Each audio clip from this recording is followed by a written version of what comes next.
Si tu te retrouves dans ce cas, tu es pessimiste, tu remets à demain ce que tu dois faire, il y a deux choses qui vont t'aider. La première chose, déjà, c'est de comprendre que lorsque tu refuses d'accepter qui tu es, tu t'empêches d'améliorer qui tu es. En quoi être pessimiste, remettre à demain est mauvais? Beaucoup s'auto-jugent, se culpabilisent parce qu'ils voient que non, ils pensent négativement. Non, ils remettent à demain. Non. Le simple fait d'être pessimiste, de remettre à demain, t'aide à découvrir qui tu es, des aspects de toi. Donc, la première chose, c'est déjà apprendre à t'accepter en tant que personne pessimiste. C'est apprendre à t'accepter en tant que personne qui remet à demain. Ok, je ne suis pas dans le déni de moi. Je ne suis pas dans le jugement de qui je suis. Mais je m'accepte.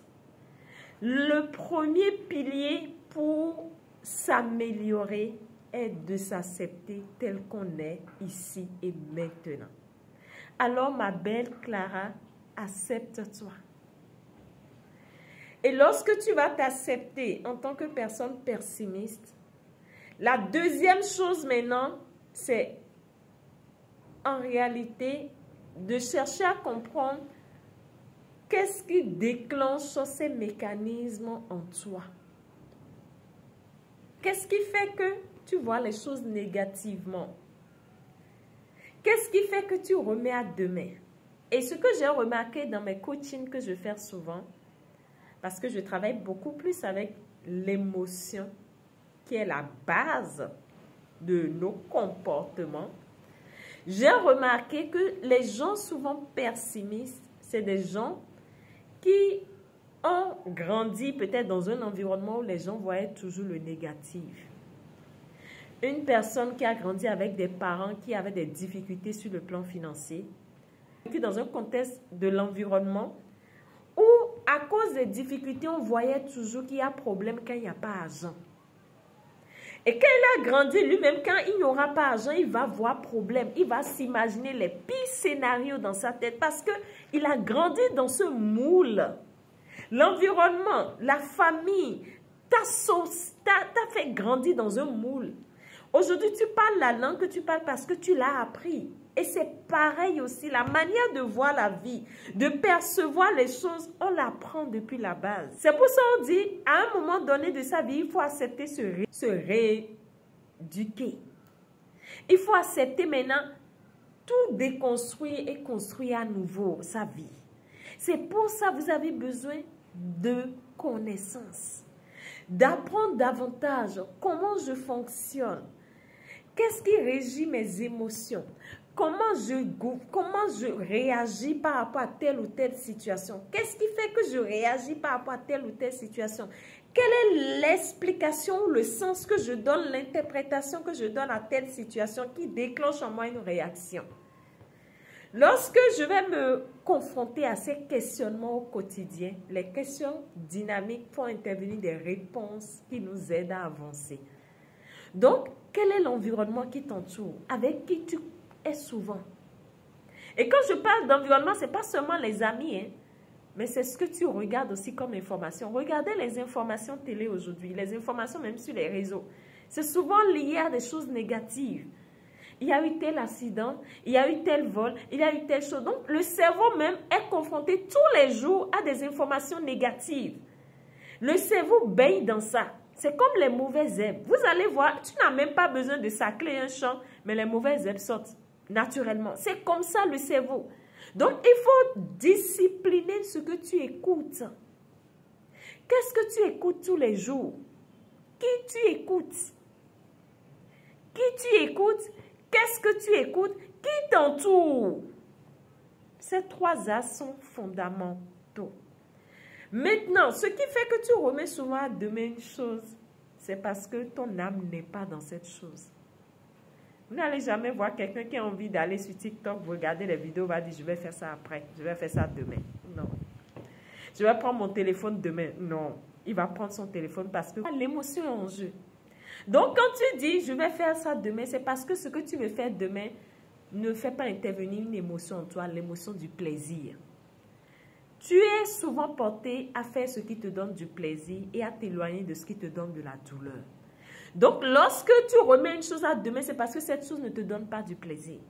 Alors, quand c'est un travail, un projet ou quelque chose qui est important, et tu as vu que oui, c'est important, je dois le faire, mais que tu as tendance à remettre à demain, il faut que tu te poses pour te demander, si j'arrive à faire ça, quel est le plaisir qui m'attend? Et connecte-toi à ce plaisir-là. Et plus tu vas te connecter à ce plaisir, plus tu vas emmener ton corps à t'accompagner dans ce processus. C'est le cas d'un entrepreneur qui doit aller chercher de nouveaux clients tous les jours. Et à un moment donné, il se dit, non, je vais le faire après. Non, je vais le faire après. Parce que quoi? Quand il a été confronté à aller vers certains clients, il a été rejeté. On lui a dit non, ça lui a fait mal. Et la douleur a fait qu'il se dit, je vais le faire après. Il évite la douleur. Mais quand il a fait ce processus, il s'est dit, si j'ai 2, 3 clients, quel est le plaisir? Je vais gagner ci. Pour faire quoi? Pour faire plaisir à mes enfants. Mes enfants vont quitter tel moyen de déplacement et passer à tel moyen. Mes enfants seront beaucoup plus épanouis parce que mes enfants ont du mal même à se nourrir parce que je n'ai pas d'argent. Quand il a commencé à se connecter à ce plaisir, il a commencé à sortir en lui un pouvoir. C'est pour ça que la force est toujours à l'intérieur de toi. Et lorsque tu te connectes vraiment à ce qui est censé te faire plaisir, à ce qui est censé améliorer ta vie, en touchant tes émotions, tu éveilles en toi des forces surnaturelles. Et c'est comme ça qu'on avance à petit feu. Donc, de façon récapitulative, la première chose, arrête de te juger en tant que personne pessimiste, en tant que personne qui voit toujours le mauvais côté des choses. Accepte-toi tel que tu es. S'il n'y avait pas le salé, on ne peut pas apprécier le goût du sucré. La vie est en deux. On parle de polarité. Donc, accepte-toi étant une personne pessimiste parce que le meilleur avocat de celui qui a subi un crash, c'est celui qui sait de quoi il parle. Donc, si tu ne vis pas le pessimisme, tu ne peux pas conseiller, tu ne peux pas aider peut-être un enfant ou un proche à toi qui va vivre cet état de choses. Donc, accepte-toi comme une personne qui expérimente le fait d'être pessimiste. Deuxième chose maintenant, cherche à faire attention à ton environnement. Parce que tu as été conditionné. Donc, fais attention à ton environnement. Qui sont ceux qui m'entourent? Qu'est-ce que j'écoute? Avec qui je suis souvent? Cela va définir qu'est-ce que tu nourris au quotidien. Et maintenant, dans cet aspect de choses, cherche maintenant à sacler ton champ. Parce que le cerveau est comme un champ qu'il faut sacler. Quand tu ne sacles pas, il y a les mauvaises herbes qui vont sortir. Donc, cherche à sacler ton champ. Et sacler ton champ ici, c'est quoi? C'est apprendre à voir la beauté de la vie. Quelle est la beauté dans ce que je vis? Quelle est la beauté de telle chose? Quand tu vas apprendre à voir la beauté des choses, la beauté de la vie, la beauté de la situation que tu vis, la beauté même dans la maladie, tu vas commencer à sacler. Et tu vas commencer maintenant à te reprogrammer parce qu'il faut se reconstruire dans la vie.